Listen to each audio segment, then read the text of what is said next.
It's official, it's a three-peat. And one of their heroes, David Hale, joins us live in the studio. With 11 flags between them, Lee Matthews, Nick Maxwell and Jude Bolton, they dissect the grand final. Neil Kearney, he goes behind the scenes at the MCG. Steve-O's got the latest trade news. And Simon Marshall, he's in to look at the best and the worst of the season. And Lethal, he unveils his top 7 players of the year. It's the Game Day grand finale. Here we go.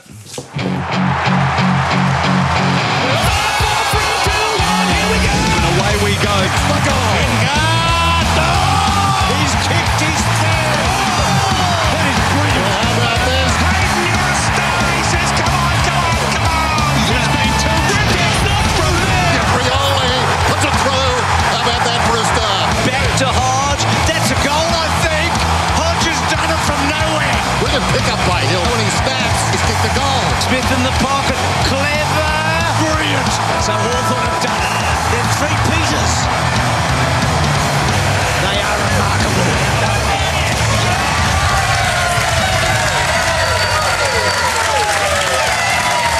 Good morning, everybody. Welcome to the last game day of 2015. Good crowd in this morning. Happy team at Hawthorn, the 207th game of the year and the only one that matters. Won by the Hawks, 46-point winners over the Eagles. Grand final. Number 19, Premiership number 13. Big panel to dissect it all. Premiership captain of the Pies, welcome to you, Nick Maxwell. Good to be here, mate. Why did I doubt them? Why did I doubt them? I was looking for a reason why they couldn't win it. I'm stupid and I'm sorry.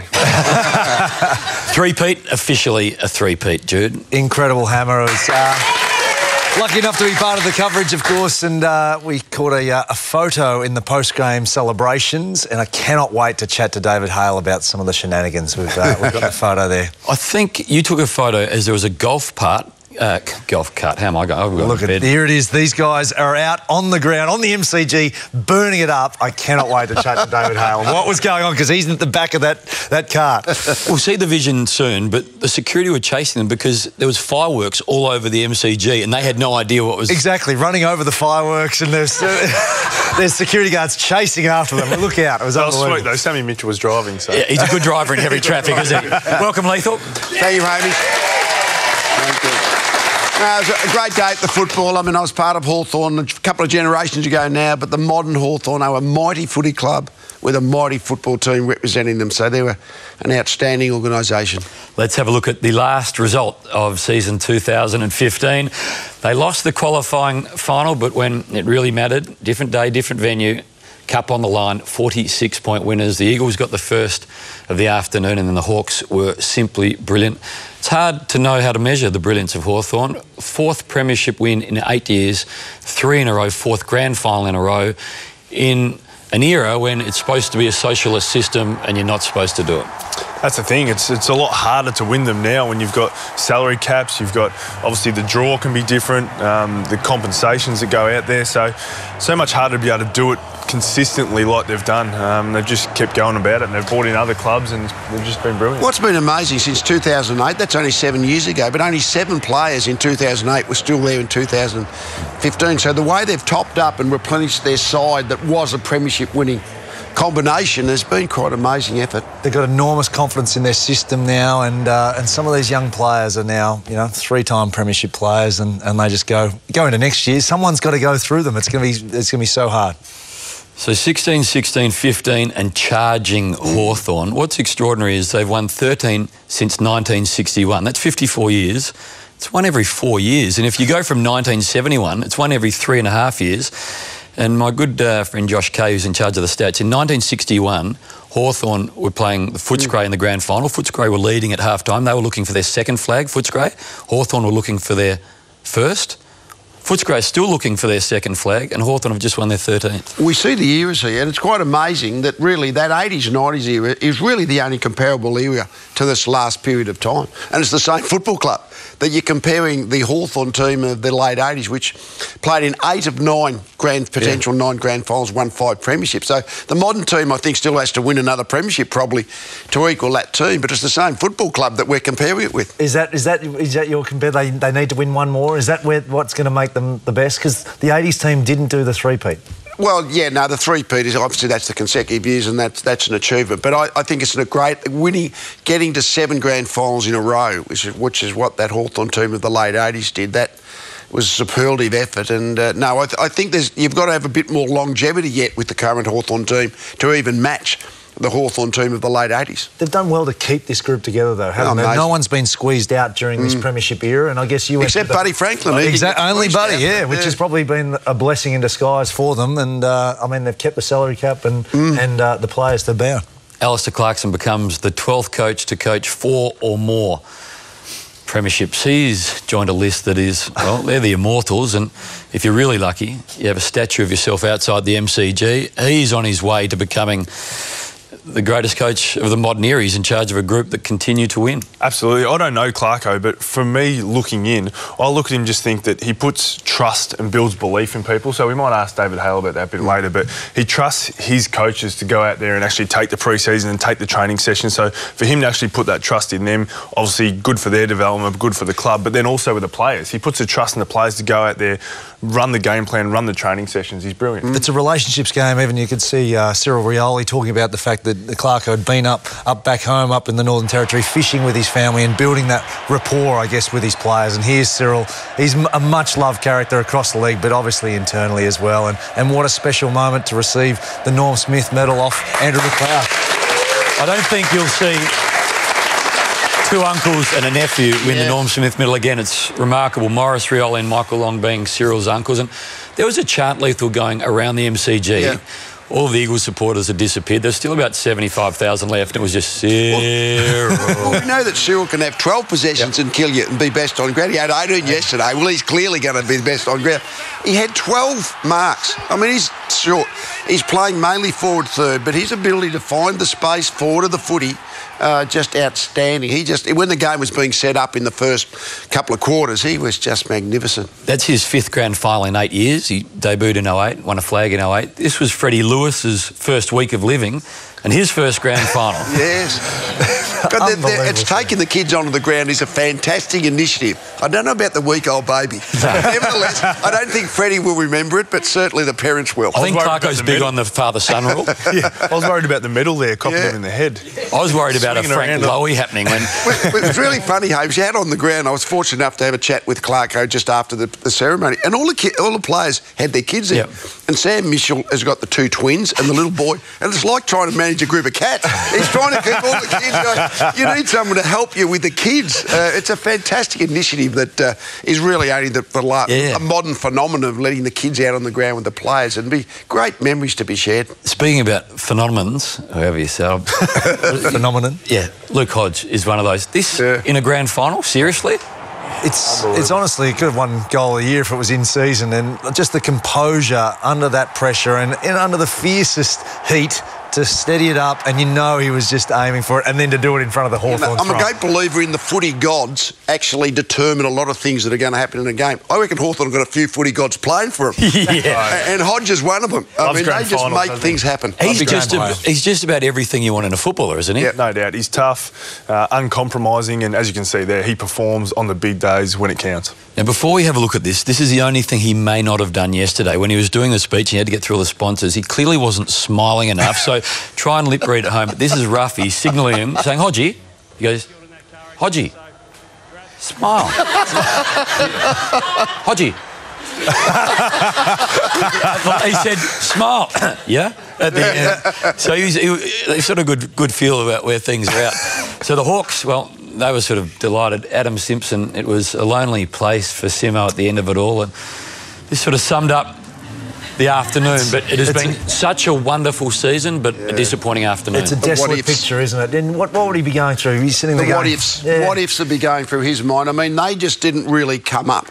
They just looked like they were rushed and hurried, and they made errors. And it's not the coach's fault, but the coach will take responsibility for the collective attitude or the collective psyche of their team. So, yeah, the losing coach has always got the what ifs. What if we'd done this? What if we'd done that? And, yeah, I mean, today's a new day. Life goes on. It's only a game of footy when it's all boiled down. We understand that. It plays over in your head at the time. The opportunities that they're being and how hard it is to get to the big stage again. Let's hear from Adam. Missed opportunities. some turnovers that fueled their ball movement and experience, combined. They're an elite side and deserve the victory.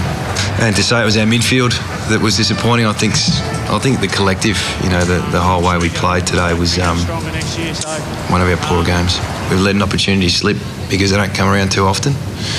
And now the next challenge is how we respond. What do we do over the break? Well, we have to get better. Obviously, the coach is disappointed, but I mean, a lot of the players who were the ones who missed those opportunities, it's going to stay with them for a long time. And having been in that position before, they're the things you keep remembering time and time again. Oh, we should have done this, or we should have done that. But in the end, the players have to go out there. They've got to do the job. And there were so many chances there, the handball over the top, and so many missed shots on goal that usually they knock over. Absolutely, and I think that's, as a player, you look back on those moments where you just think, Lapridis knows he can kick that goal, and it's just an opportunity that goes begging. Here's Shuey running inside 50s, 3-on-1, and then just choose the wrong option. It's just, and that goes down for a goal at the other end, and here's Jack Darling. And both those two then were when they were really coming hard. It would have been about 3 goals of difference then. So if Darling had put that through, it would have been 18 points, I think. Yep. Yeah. And then you get a sniff, Bad day to have a bad day. David Hale, he's got another premiership medal around his neck. I don't know whether he's been to bed, but he's here. He's on the couch. We try and keep him awake for a bit. He's next. Number 20, David Hale.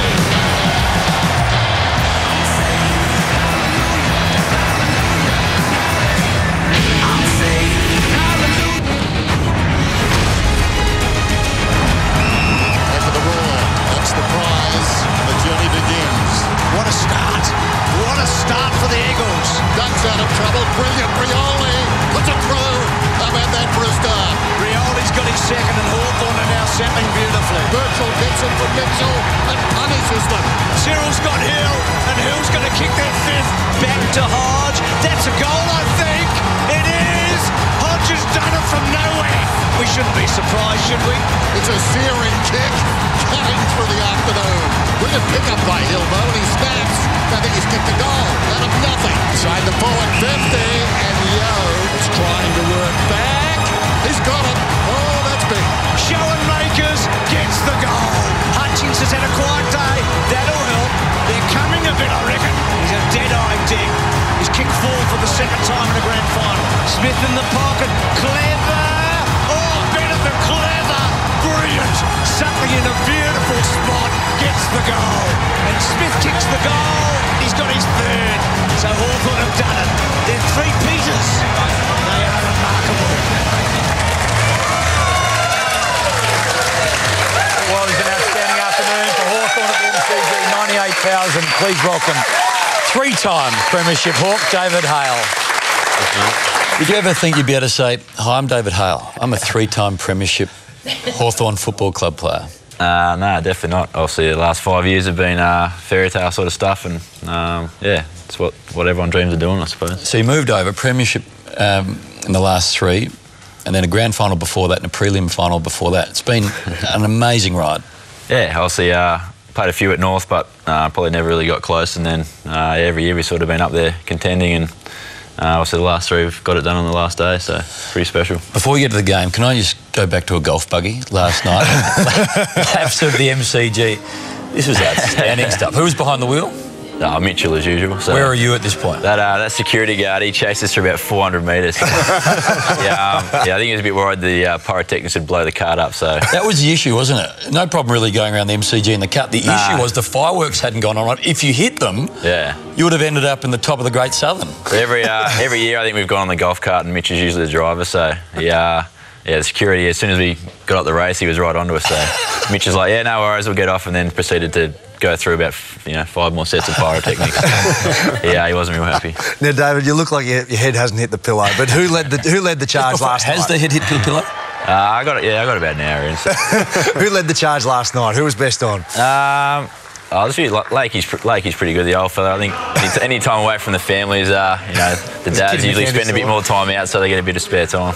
Yeah, fantastic. That's good. Great scenes though here, obviously at the Crown, and all the supporters getting back as well. Yeah, obviously, the Brown and Gold Army have been pretty lucky the last 3 years, and even the last 5 years since I've been there, they've experienced. Last 40, actually. The last, well, I think, like you said, 13 in the last 40 years is pretty good. I've got a few mates to go for St Kilda, so they're still waiting for theirs. You've got 3 to your name. There's 7 players that played yesterday that now have 4. Burgoyne won 1 with the power. He's 4th from 6 grand finals, which is remarkable. And it is just an extraordinary group. We'll have a look at the age profile in just a moment, but there seems to be an amazing belief within your system. Yeah, obviously, the time since I got there, the game plan that Clarko's introduced and all the assistant coaches, everyone sort of knows their role and, backs our system in. And obviously, game day, Clarko lets us make our own decisions and backs in the experience that we got in the group. And, I guess that shows on the big stage. What was the theme, if there's one theme that was in the minds of being put there pre-game?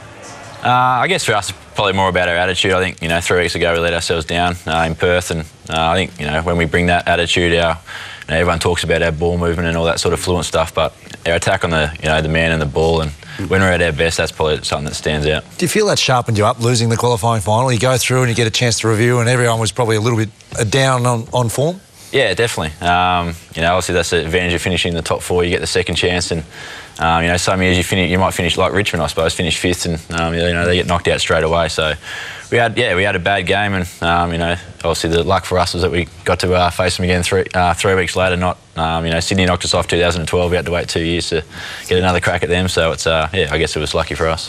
Righto, Maxie, take us through the last game of the season. Quarter time, it was a 19-point margin, 31 at the long break and 46 when the final siren sounded. Yeah, well, the Eagles had the absolute perfect start with Luke Shuey getting, a free kick that Luke Shuey usually gets, got his head down and won the contested footy and kicked the set shot, and that really set him up. And I think that was important for West Coast early to make sure they got that first goal. And this is something they couldn't do. They couldn't convert for most of the day. I mean, they kicked 1 goal 5 to 5 goals in the first quarter. So Sammy Mitchell was outstanding all day, and Grant Birchall, he doesn't need many opportunities from anywhere inside 50 to knock those over. But I guess the first quarter and first half was really about Cyril in particular, and he just kept getting in behind the West Coast web, and we've already spoken about this goal. I mean, Luke Hodge, obviously important when the game's still in the balance to kick goals, but I mean, he could do it from anywhere. Isaac Smith was outstanding, kicked 2 really nice goals, and just some unselfish play again from the captain here. Could have taken the mark himself, but allowed it to go through for a goal. Josh Hill, I mean, this started to get something going. It was a really classy finish, but in the end, it was just way too much for him. And the kicking efficiency for me was a big one. The second quarter, it was 71% to 44% to the Eagles. So they just had plenty of chances, just didn't do it. You see there Darling, but as I said, Isaac Smith, outstanding again. You cannot miss opportunities against this team, and that's what happened in the third quarter. Lecrae had a set shot, Darling dropped a mark, and Shuey had a turnover running into goal. So you have to take your chances against Hawthorn, particularly on grand final day. 3 things I learned. Number 1, fairy tales can happen. Ryan Schoenmakers, he was the one for mine. Obviously had the knee reconstruction. He missed out in the last couple of flags, but he was sensational. Number 2, I don't know if you remember, for those old enough, back to 1991, there was T-shirts came out, too old, too slow, too bloody good, the Hawthorn way. Everyone was doubting their speed, saying they're getting a little bit old, but they came out and did it all again. Number 3, Frawley's satisfaction. Unbelievable turnaround from a few weeks back. Obviously, he was knocked in the media. People criticised him, said that he wasn't going to be good enough, wasn't in the Hawks' best team, but he came out. He was absolutely outstanding. Had 22 disposals, 11 marks, but more importantly, kept the Coleman medalist goalless. So I just thought he played a great game and got some votes in the Norman Smith, which he thoroughly deserved. Absolutely. He was sensational. David, I just wanted to ask you, I guess, about the Hawks' pressure. There was just a fantastic from the get-go and just pressuring the West Coast Eagles, especially around the congestion, and just forcing it back into scramble and then hurting them on turnover. Yeah, I guess that's something we've learnt the last few years. Obviously, if we can, pressure on the inside, we've got, the outside runners in Smith and Hill and those sort of guys who can break the lines and obviously get us into our, dangerous sort of forward line that we possess. So, if we bring that attitude and intending close, then we think the rest of our game will flow. We just saw Silverioli's chase down. I mean, there's a lot of tackles in the game of footy, but the chase down tackles are just inspirational. He's a magician. It must be really interesting to be in the same part of the ground as he is. He's a freak. I think we got, the 3 small forwards we got in our forward line: Bruce, Rioli, and Chiopolo.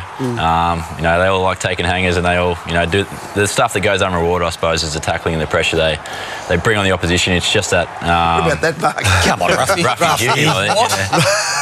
Lucky it didn't cost him enormously, I suppose. You won't blame him too much. He doesn't say much. He lets his footy do the talking, and it speaks beautifully. What sort of a fella is Cyril? He's very humble, isn't he? Yeah, he's very humble, man. He's probably one of the most humble you come across. Obviously very family orientated. Loves getting back up to the Tiwi Islands and spending time with his family and friends up there. So yeah, he's a very quiet man, but some of the stuff he does is unbelievable. And Haley, Jack Gunston was the one that we were sort of worried about early in the week. How close was he to not playing? And obviously he delivered on the day with 4 goals.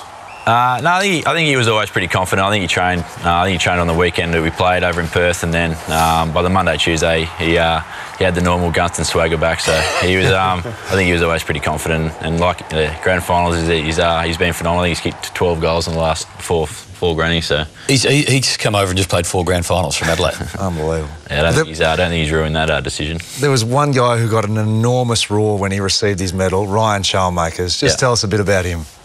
Yeah, he's had to do it tough. He's been, there's always someone at the club who gets a bit maligned by the supporters, and every time he went near the ball yesterday, he got massive cheers, and I guess it's just justification for him. I think he had the chance to leave last year and go somewhere else, but he wanted to stick around and be a part of it, and obviously to play like he did yesterday on the big stage is credit to him.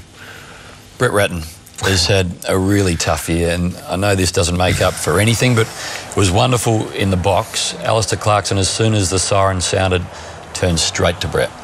Yeah, obviously, losing your eldest son, you don't wish that on anyone, and he had a couple of weeks off, and then sort of filtered his way back into the coaching role, and he's been great. I think he's been there 3 or 4 years now, and the stuff he does for all the boys, especially in the midfield, has been great, and obviously to celebrate the way he did yesterday with his family, special moment for him and obviously for the club.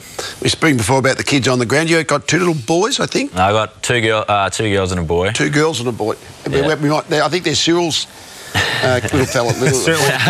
There's Mitch and his kids. There was more kids and players out in the ground, but it was just fantastic scenes. Yeah, I think there's about 5 or 6 of us got kids now, but Shawnee's got 4 now, so he's got a few running around. You've always been the family club, taking things to a new level. No, it's obviously special for the families, and the kids might. There you go, the 2 little ones. So your girls. They might. They obviously don't, appreciate the enormity of it now, but as they get older, they'll. You had your youngest in the Premiership Cup last year, didn't you? Yeah, he was about 9 days old last year. So Louis got me by a few days this year, but it's he's 1 now, so he's just starting to walk around, and he's a lot more enjoyable now than last year, but he's going well. Yeah, Lee, I was just going to ask you about Sam Mitchell. Obviously, teams just seem to afford him so much space in finals football, and he just slices them up. Well, I think he had 20 uncontested possessions, and if he gets the ball a bit of space, he just delivers it beautifully. Goes left, right, left kick, left, right foot, either hand. So if you give him space, he's going to kill you. But everyone just keeps giving him space because everyone says their team defence will fall apart if we have one sort of close body checking tagger, but I don't know. That's what all the coaches are saying, but they just get destroyed every week with that attitude. Just on Sam Mitchell, we saw him with his 3 kids. Would you have ever had, in your day, a thought of having kids on the ground or in the room? It's just so different. No, it is so different. Seriously, in the grand finals in the 70s, the wives and the kids would be outside. They wouldn't be even allowed in the dressing rooms until an hour and a half after the game. They'd be still waiting outside. So the inclusion of the families, both in the dressing rooms and even on the ground post-grand final, it's a fantastic modern initiative. Lakey seems to have disciplined his kids a little since last year. Last year, completely out of control. They were well behaved yesterday. Oh, I don't know. One of his elders was trying to take hangers on me in the history lap. So, I'm surprised I think Mitch will give him a bit of a clip, but he's they're all right. It's hard to with Lakey setting an example. It's probably hard. We'll see him behind the wheel of the Gatorade card in just a moment. We're going to ask Haley about his future on the other side of the break. Neil Kearney, he went behind the scenes at the grand final. Wonderful story. Special vision of the Hawks singing horses. Daryl Braithwaite's horses. We're on the other side. He has pain around the pelvic region. Is it true you're the best fisherman at the club? By far. Is it true that you cut your own hair because you don't trust hairdressers? Yes.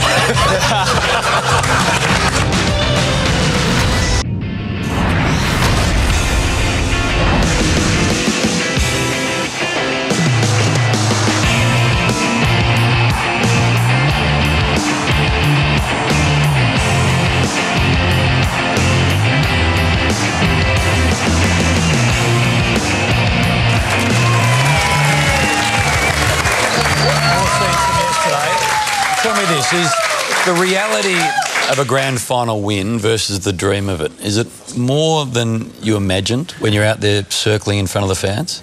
Yeah, that, you know, obviously when you're on the stage and the confetti flies up, and then the lap of honour, you sort of, I think the first one, bit on the high, and then obviously to have two more, you sort of soak it in, and obviously with the kids as well, it's it's a special moment, and it's as good as it looks, I suppose. I think you're the oldest team that's ever played football in any league ever. Well, you're certainly the oldest premiership winning team, and it's an extraordinary profile. What are you doing in 2016? How's the old body rolling along at 31? It's pretty banged up now, so I'll sit down with the club and family and that the next few days, and decide what happens next. But we'll give it a couple of days. That's the only stat that gives the rest of the competition hope, Yep. Yeah.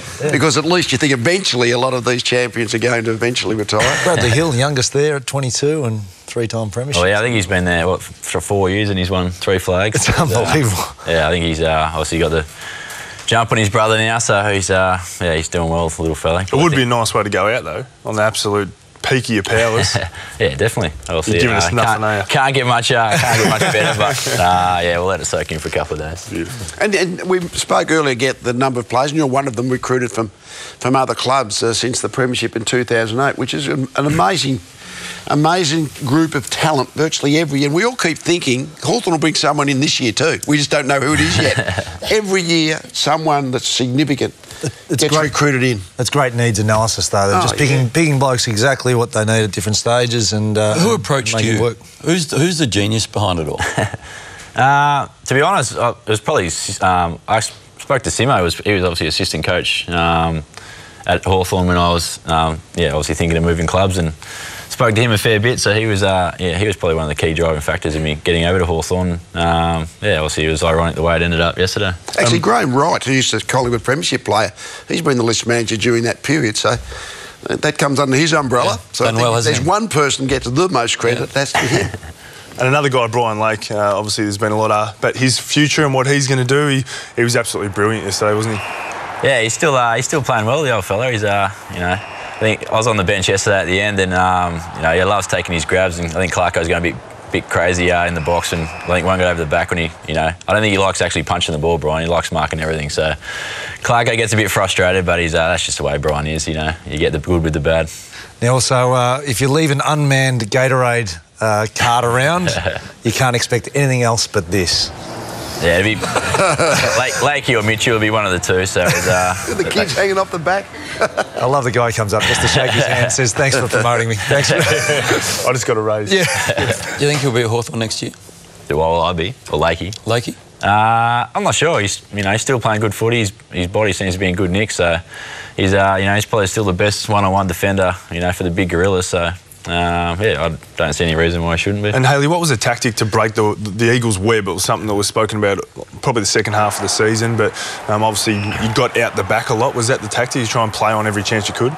I guess just probably use the width and dimensions of the G. It's something that we play there a lot, and they probably don't play there enough. And they're used to playing on their skinnier sort of grounds in Perth, and we think we've got the outside runners and obviously the forwards to spread the ground out and make it as big as we need it to be. So that's something we probably bring to the table. It was more like a mesh yesterday because there was holes everywhere, and the Hawthorn forwards just kept finding the holes. Because it was when you broke that first line, wasn't it, Jude? You broke the first line and get out the back.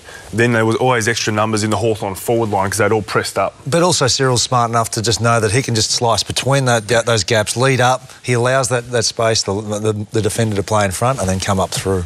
David, sorry, you're going to ask about the ruck? I was going to ask about Nick Nat. You played against him a lot. Yeah. How'd you find him yesterday? We just felt, his impact wasn't enough. Obviously his athletic prowess is something that everyone marvels, and big boy myself probably don't possess the leaping ability that he does, so we have to use our footy smarts and footy nous to get the job done in other areas, and I think we were able to nullify his impact and give our mids predictable sort of drop of the ball. Just that ruck situation, I mean, basically mostly you get beaten in hit-outs every week. That's pretty much normal, but the clearances don't necessarily get beaten. So is your ruck attitude just to try and nullify the effectiveness, I guess, of the other ruckman's hit? Yeah, definitely.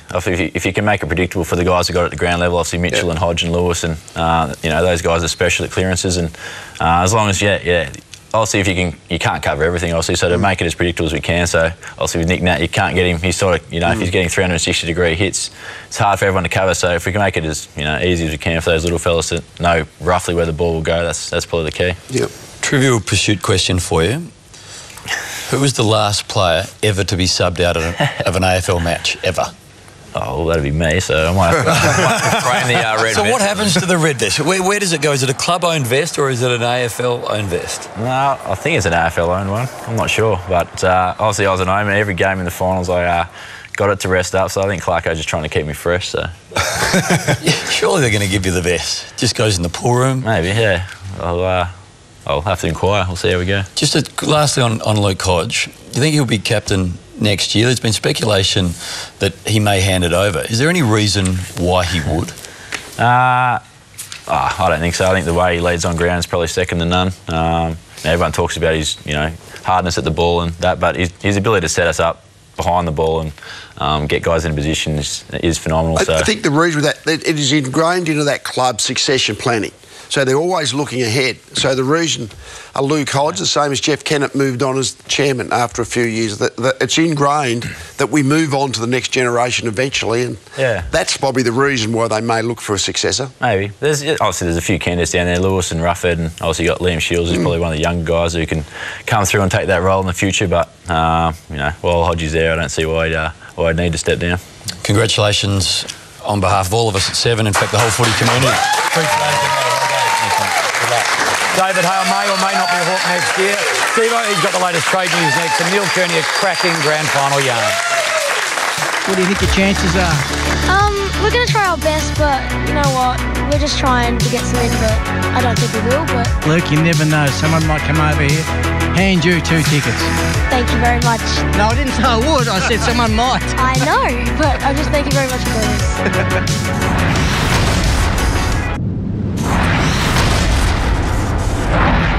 Well, it's only early in the morning, but grand final day is already very old for some of these folks.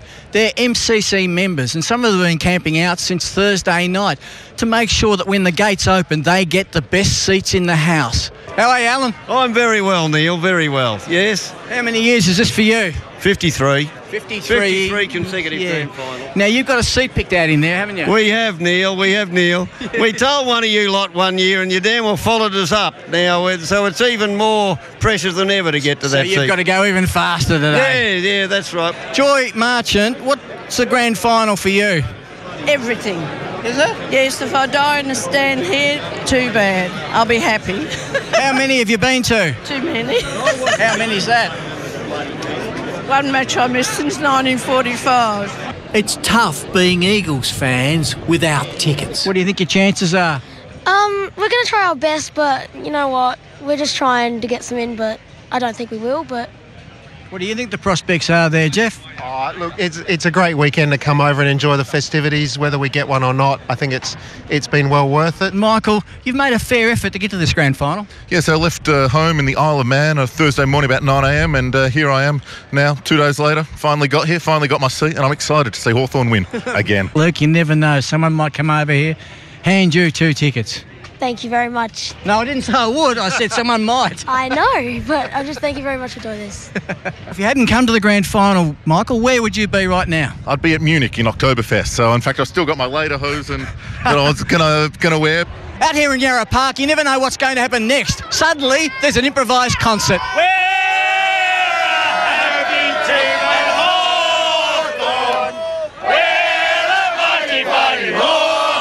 Kate Sobrano, in an hour's time you sing a national anthem, but right now you're a Hawthorn girl. I am a Hawthorn girl. I'm not allowed to show my support to either one or the other when I'm on the field, but I'm here with you all. Oh, come on. Have a look here. How'd you get in? Just a man came up and gave tickets to us. From Toyota. Toyota Australia were kind enough to give us a couple of tickets, so... What, they saw your sign? They saw our sign and came up and said, from behalf of Toyo, we're giving you these tickets. Oh, wow, how good was that? Yep. Oh, unbelievable experience. Just to be here is absolutely amazing. Never before in the history of Australian football, in one car park, have gathered a multicultural group, the West Coast Eagles cheer squad, and Bruce McAvaney. This is special. Thanks, Bruce. It's delicious. If Cyril had the ball, I'd be saying delicious. What's written on the banner? We do not know.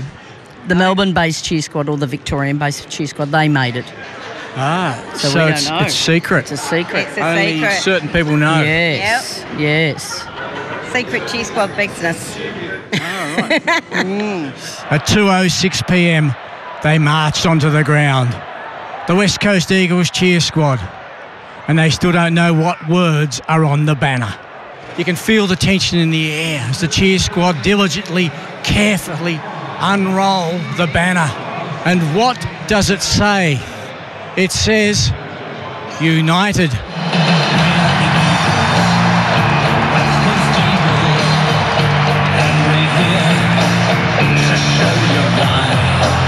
Craig Willis, Master of Ceremonies, you'd never tire of this, would you? You never can, Neil. I mean, the atmosphere here, we've got a packed house, a huge game coming up, a huge grand final, and it's a privilege to be involved. Do I get nervous? No. Is it worth all the efforts, camping out for a couple of days for this spot?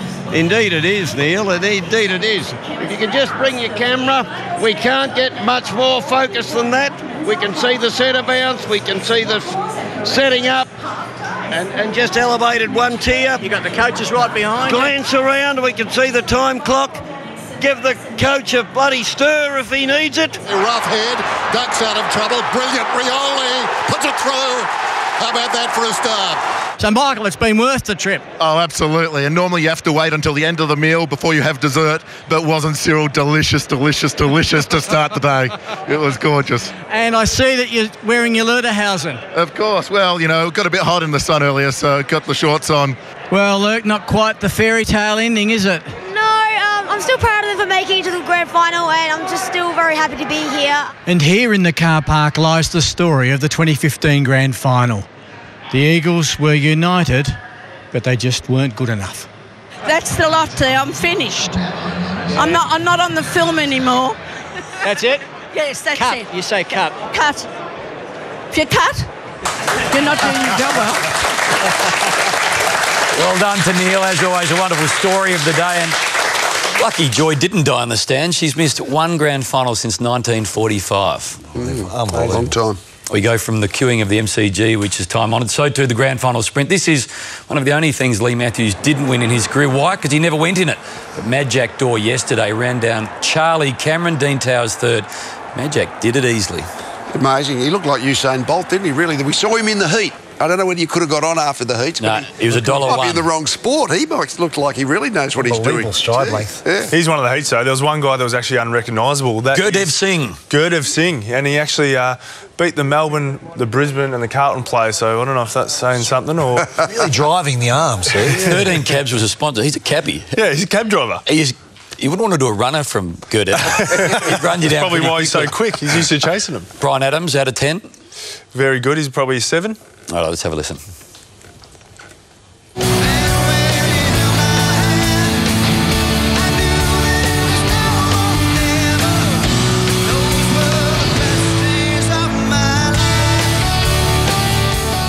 He was excellent. Chris Isaac, he didn't play in front of too many. He was pretty early, Chris Isaac, but as we said yesterday, nice of you, Lethal, to lend him your jacket. And then Ellie Goulding and Mike Brady played, but Mike Brady was when it was a full house. Yeah.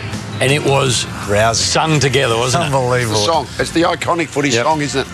Should do that every year. I think they do. That is virtually now an annual event, isn't it? I think he's just locked in until he goes the way that Joy was alluding to. Crownbet.com.au odds for next year. Lethal, we were speaking about this. Can you remember when the Premier wasn't the the favourite for the next year? Well, I couldn't, but you thought after Swans won in 12, they might not have been immediate favourites. I think Hawthorn were installed as favourites, you know, the day after we won in 2012. So the big thing about that, the grand final's always played in Melbourne. I know I'm a Melbourne person, born and bred, but it really comes back to Melbourne, the MCG, and all the teams that are next in the list, or the next 4, are all non-Melbourne teams who'll have to be travelling away from home, basically, even if they get to the grand final. $26 for your old mob maxi. Yeah, value. Coming up on the other side of the break, top 3 Falcons of the year, marks, goals, coaches, sprays and much more, including Simon Marshall with the keys. Did you recently sign on for 16? Yes, I did. Well done. Happy with the contract? Yeah, it could have been better. Flags are coming up. Take us away. I think that's Iceland. Oh, we've even got sound effects. The Imps. How did you new? Oh, and what a year it's been. I've run out of breath.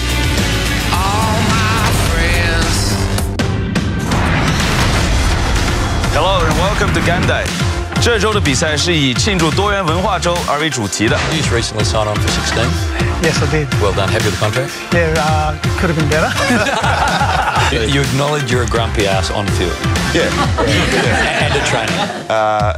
Mostly a trainer, yeah. I wonder if you could put me through to the boss of the Metropolitan Fire Service. Can I just cross off a couple of names? Wines, Boak, Gray, as in 50 Shades. How good a groundskeeper were you? Yes. November wedding? Yep. Yeah, it's going well. I feel like an ATM at the moment with her. So. Lee, we were worried about you. This is last week. It was a very dull show last week. Much more exciting today. I'm completely awake today. Tom, my mum has sent out a press release. We're not making any comments. I don't want anyone to know what I'm up to, right? Who was that? Mark McVeigh. Colin, tell us something about your dad. He likes drinking beer and he likes his soft drink. Also, he likes sleeping a lot and playing on his phone. What does your mum think of that? That he can't drive. I think that's Iceland. Tonga. Croatia, I think it's an easy one. Ghana, maybe? Estonia? Oh, it's a tough one, this one. I've seen this too many times. Azerbaijan? No!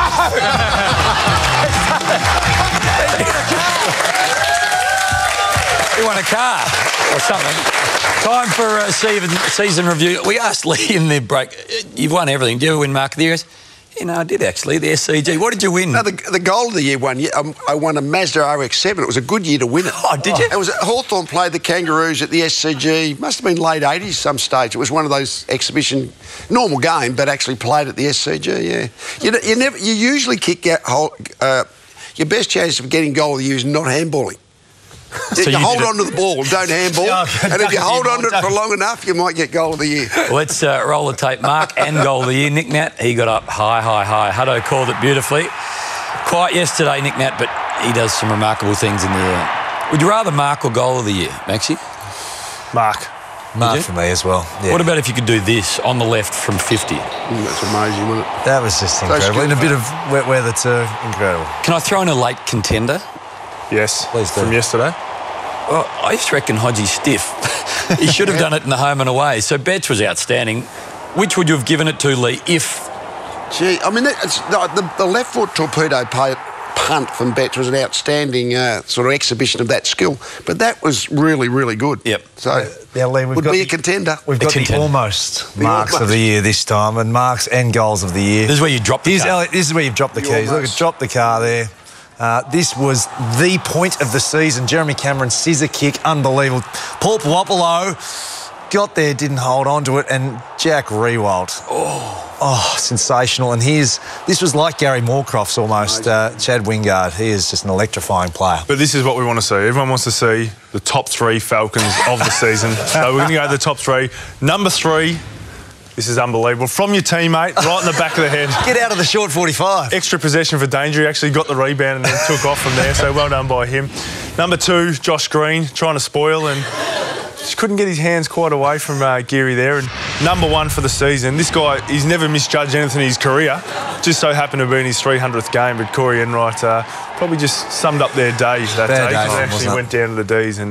But I think there's an honourable mention from yesterday as well at one stage. Just as the Eagles were coming, unfortunately, this happened for Jack Darling. Easy chest mark, hit him straight in the chin, so that was a bit disappointing for him. I want to throw in a highly commended Falcon, my ex-teammate, Ted Richards. Look at this one. This is all time. It's right in the face. Yeah, that's a Bruce Falcon, yeah, definitely. Now, the players put on the show, the fans get to enjoy it. So we've got the top 3 fans of 2015. This is number 3. I haven't seen this. So we rolled together. This is the youngster. This is Levi Jr., who did the double cobra. Yeah, outstanding. So what are the chances of Levi kicking the goal and then him just celebrating perfectly? They met during the week and had some fun. Now, we know Mark Stevens is a fan. Few knew that this is how he rolls into the football. The fame's got to his head and he likes to go incognito. Angry? Yep. Wow. That's a normal person during the week. Catman. Just an accountant during the week, yeah. So what do? You go, how many hours do you reckon that takes? I reckon 2 or 3, but we've also got a highly commendable one from Tasmania, if you want to go back to Tassie early on in the season. So the nice shot for goal here. Tries to pluck the grab and... he celebrated at the end, though, so he did well. Something out of the baseball where they lean over the fence. Lethal, you're in charge of the coaches. Top 3 sprays? Well, the coach's sprays are always good. Sometimes they're not actually sprays. They're just a bit of passion from the coach. But, yeah, I think that's a spray. I think we'll go to the spray. It's pretty angry there, doesn't it? It wasn't raining. He was spitting on him. That's not passion, that's anger. I think we'll go anger for this one too. This is a spray as well, yeah. I've copped a few of those. Yeah, you copped a few of those, Jude, over the early days. And dimmer. When you get physical... When you get roughed up by the coach, look out. Is it more for yourself to relieve what you're feeling in the box? Does it actually do anything, Lethal? Well, it probably doesn't do anything, but actually it does relieve the pressure from the coach, yeah. So it's just the passion overflowing, in all honesty, but nevertheless, that comes out sometimes. I've got the top 3 premature celebrations this year. The nasal spray award. These are ones where he's in the final, they're hugging it out prior to it, not knowing that's actually a behind. Not a great feeling, not a great feeling. And he will just go on the left, hits the post, high-fiving Jamie Elliott. Doesn't realise. Watch Michael Walters in this one is the best. Freo again, once again. He's off. He's celebrating. His nose at home. No, it's not. It's not. It's like the tennis players know where the lines are when their shot goes. And when the ball leaves your boot, you normally know if it's going to be a goal or not. And that's a rare occasions, I guess, where it didn't turn out to be what you thought. I'm not looking forward to this because I know I'm about to be stitched up as well, but this is the best dancer of 2015. J-Bo. Oh, no. You've dropped your partner, kicked your partner in the face, knocked your partner out, got voted out. Diane tried to teach me I had 2 left feet. This is when I kicked her in a capoeira class in the head. Not my finest moment. Real relationship you were building there, wasn't it? Yeah, dropped her a couple of times. As you said, though, Hamish, you're not the only one on the panel who's done a little bit of dancing of late, so we might just have a look at someone else here dancing. What? Oh, this is my wife. I got taken to Cirque Africa and they pulled me out of the crowd. There's 18 people there. You're pretty good. You're pretty good on the drums there. Very good, very good. That was off an iPhone. It's pretty good. Well, that was good, but we also want to see Zoolander. Yeah, here you go. Come on, let's get nervous. Wow.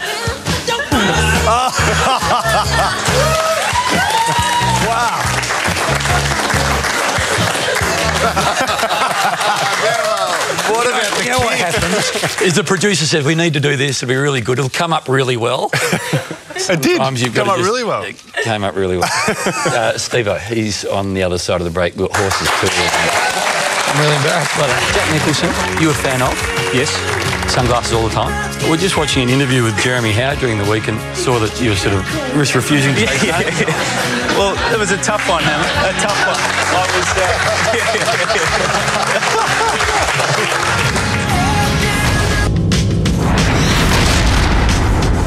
Every Sunday we welcome in Steve-O, and this morning Leon Cameron, former Dog, Daniel John Syracuse, Bob Murphy and Brian Lake, and Steve-O's been hyperventilating in the back room. Dogs, Pies? Tight game, Dogs by goal. Thanks for your time, Dogs, today. Yeah, danger game. Dogs, Bombers? Dogs by goal, danger game today, Hammer. Everything's a danger game, thank you. Always dangerous. Well played.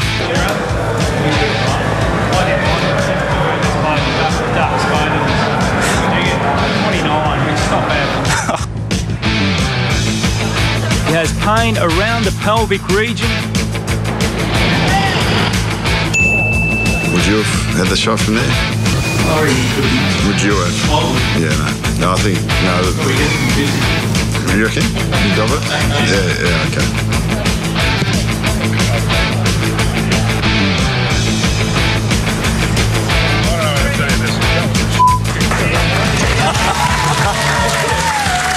Steve-O?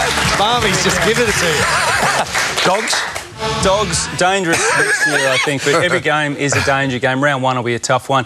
Sting, we've just mentioned, I think Eagles too nice, but we'll get onto that shortly. I'll start with some great vision of Hawthorn. This was just before midnight. The unofficial theme song is The Horses. They got on stage with the great Daryl Braithwaite. This is amazing. Let's have a look.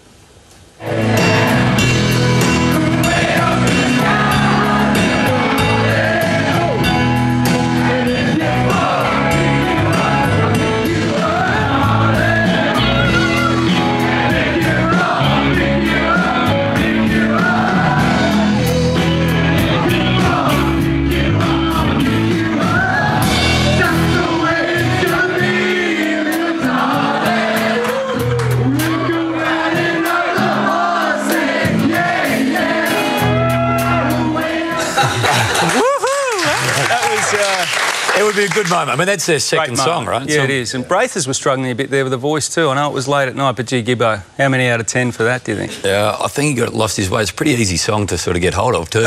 A pretty easy one. Something more serious now. A lot of talk on social media, and even Eagles fans unhappy. If we roll some vision here of McGovern at three-quarter time. Great crunch here of Hodge. Siren goes. Now, this is pretty sociable footy. He helps Hodgie up off the ground. Now, it's only the small things, but I'd like to ask Lee Matthews, this is a grand final. This is a nasty business normally. Is that too nice? I wouldn't like one of my players being that polite. I think Michael Voss or someone like that would have given him a bit more to go on with as well. I think grand finals aren't for niceties, and certainly you have that respect in home and away games. Not on grand final day. I think the Eagles lost the aggressive, unsociable side of a grand final, and I think that's something they would have learnt. That's why you have to play against Hawthorn. You've got to be aggressive all the time. Was that a sign that they'd given up, do you think, Maxie? I think by three-quarter time they knew the game was over, yeah. Where's Stevie J next year, Steve? Well, he's hovering around, isn't he? And we had him on game day yesterday. Let's have a listen to his take after you asked all the hard questions, Hammer. Look, I feel like I can play footy. I haven't completely made my decision yet, but it probably looks more likely that I will. Well, it's more likely than probably what it was a few weeks ago. Can I say I've never asked a hard question in my life? I was asking where he was. I'm useless. You know, sarcasm, Hammer, in case you didn't pick it. But at least he's got options he might not have had a couple of weeks ago. So where are the options, do you think? Well, there's a bit of talk about Fremantle. Now, I've spoken to the Gold Coast this morning, Hammer. I've asked them all the hard questions. They're actually not... if you don't want it, I'll do it for you. They're not in the mix for Stevie J, so you can rule that one out. Gary Ablett planted the seed there.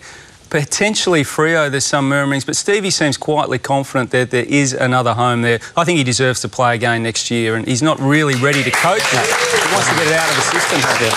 Coaching merry-go-round, will should be announced this week? I think even as soon as tomorrow, Hammer, they'll get all the grand final out of the road. They may have done it even late last week had there not been a parade and other things. They need the full maximum impact.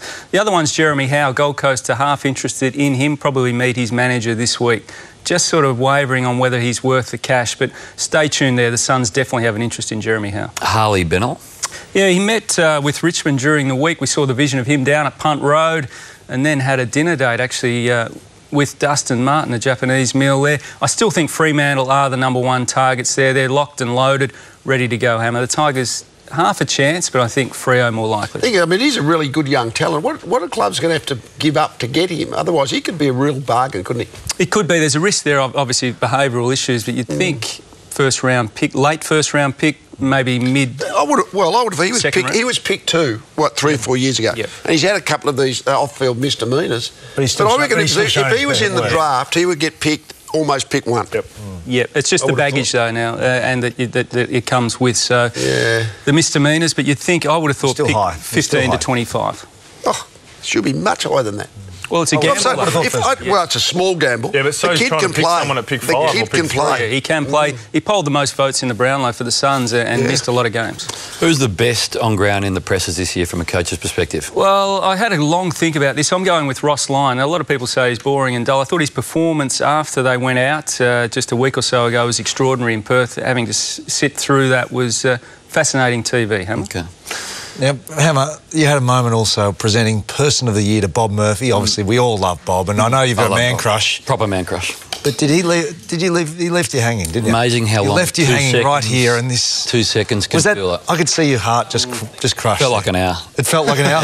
you left your hand. I do it with the Oz kickers every now and then. I go, why is my hand out there? I don't even know why am I interviewing this Oz kicker, but it seems like it's going very badly, and it went badly with Bob, and we're going to talk about that, obviously. Hey, out of 10, how do you find your right foot 15-metre pass? I would have given an 8 out of 10. Thought I'd hit the target.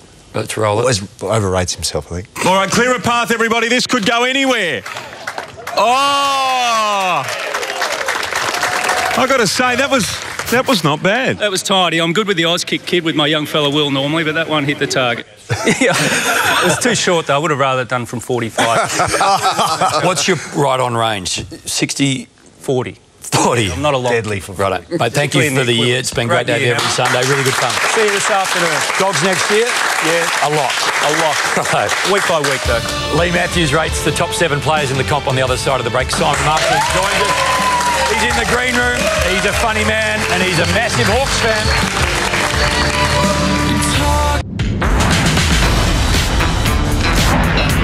Well, footy is back, aren't we?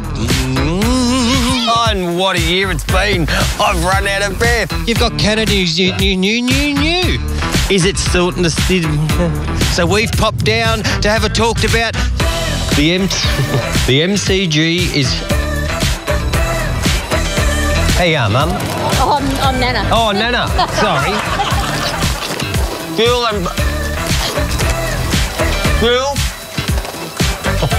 How do I smell? Yeah. Nice. Ready to go. Can you tell me who's going to win the grand final this year? Oh. Cut! And that's a wrap. One take wonders. Oh, yeah! Welcome, Simon. Hi, Hamish. Hi, guys. How have you teamed at Hawthorn? Just one thing, Dave. That's not We're bad. right now. We're ready to go. You were at the Epsom yesterday. You saw the bounce and you saw the last 25 seconds. Correct. Before I get your thoughts, this is what Simon had to say at full time. Well, we love our club and we play to win, Richo. Fighting the bumps with a grin at Hawthorn. And, mate, I tell you what, it's all just a little bit of history repeating. But that's fantastic stuff. I'll tell you what, the Johnny Blues coming out tonight.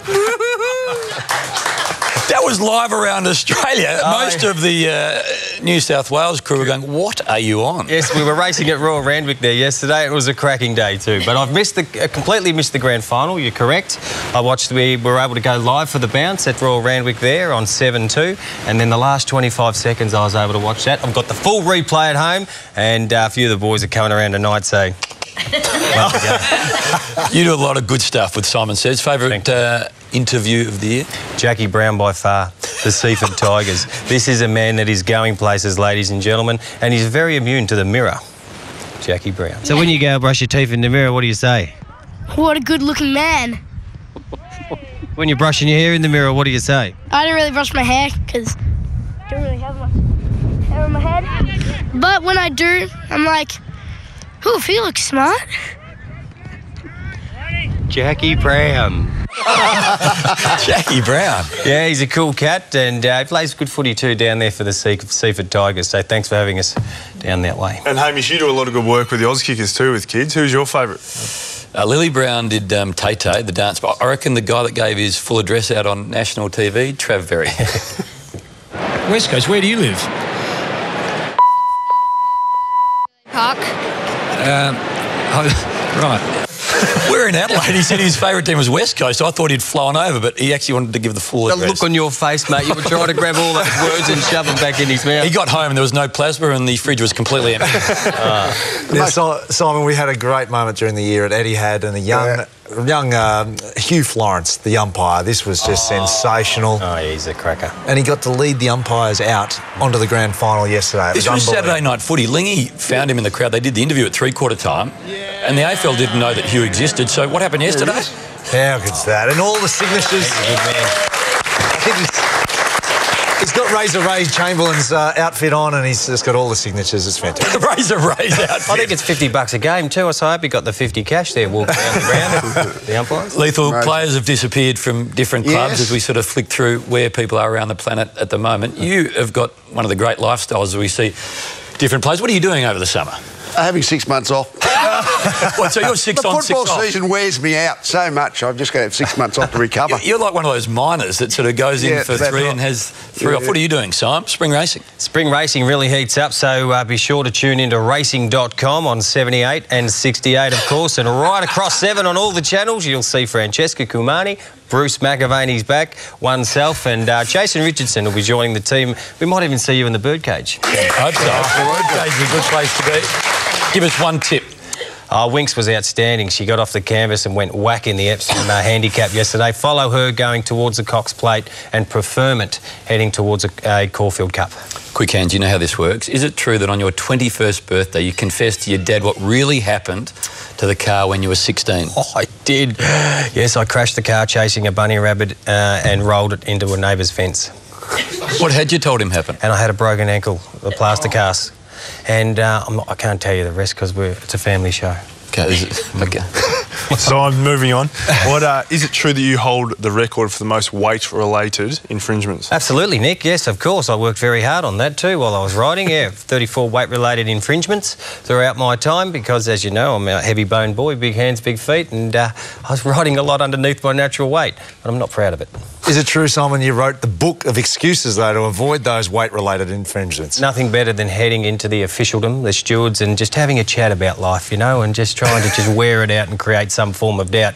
Didn't really work too often, that.